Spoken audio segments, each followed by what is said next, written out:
Fokuskan, prajurit jaga kedaulatan negara.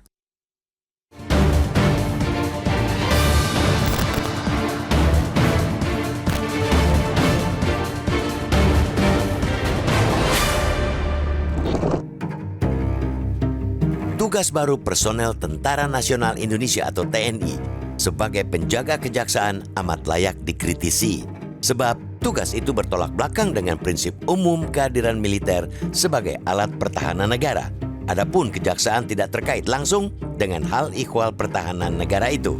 Berbekal surat telegram atau ST bernomor TR-422-2025 yang diteken Panglima TNI Jenderal Agus Subianto, Kepala Staf Angkatan Darat Jenderal Maruli Simanjuntak pun menerbitkan ST berderajat kilat dengan nomor ST /1192/2025. Isinya, TNI Angkatan Darat menyiapkan dan mengerahkan personel beserta alat kelengkapan dari satuan tempur dan satuan bantuan tempur sebanyak 30 personel untuk pengamanan Kejaksaan Tinggi atau Kejati dan 10 personel untuk pengamanan Kejaksaan Negeri atau Kejari.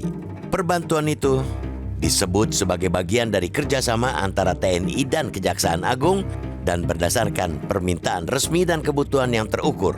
Kepala Pusat Penerangan TNI, Maijen Kristomei Sianturi menegaskan, tidak ada yang salah dalam kerjasama dan sinergitas antar lembaga tersebut. Undang-Undang Nomor 34 Tahun 2004 tentang TNI memang memberikan tugas yang luas dan lebar bagi TNI.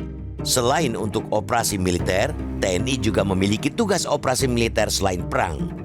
Salah satu poin yang memungkinkan bagi tentara untuk menjaga kejaksaan adalah pengamanan wilayah perbatasan dan objek vital nasional.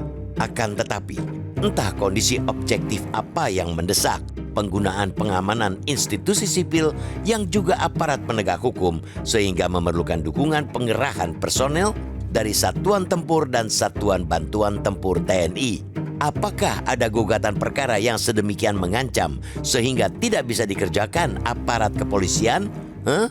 Kerisauan publik bahwa tugas militer itu bertabrakan dengan spirit dalam Undang-Undang Dasar 1945, Undang-Undang TNI, Undang-Undang Kekuasaan Kehakiman, Undang-Undang Kejaksaan, dan Undang-Undang Pertahanan Negara tidak boleh dinafikan begitu saja. Jika terlalu banyak aturan yang ditabrak, maka wajar belaka jika publik terus mempertanyakan urgensi tugas tentara menjaga keamanan kejaksaan itu. Padahal, kejaksaan mestinya memahami posisi dalam sistem hukum pidana, criminal justice system, ialah bagian domain lembaga sipil.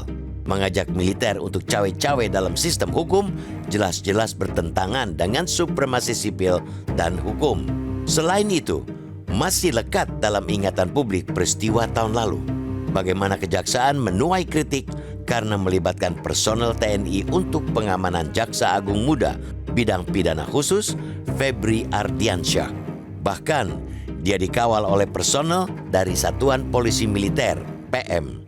Alasannya, sang pengacara negara itu diduga dikuntit oleh anggota Detasemen Khusus atau Densus 88 Anti Teror Polri. Maka, melibatkan militer dalam urusan sipil amat berpotensi menciptakan gesekan antar institusi. Bahkan, bila tidak dilakukan secara hati-hati, bisa ditafsirkan sebagai bentuk upaya memelihara adu kuat antar institusi yang punya domain tugas berbeda. Sepatutnya lah Panglima TNI untuk mengingat kembali hakikat tugas TNI sebagai alat utama bagi pertahanan negara.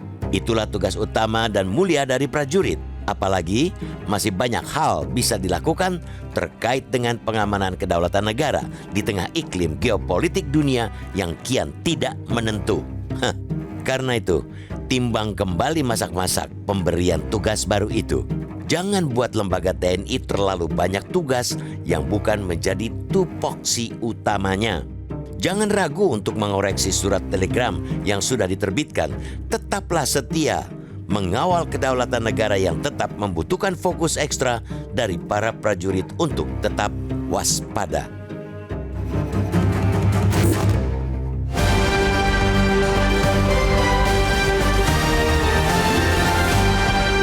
Jelajahi cara baru mendapatkan informasi. Download Metro TV Extend sekarang.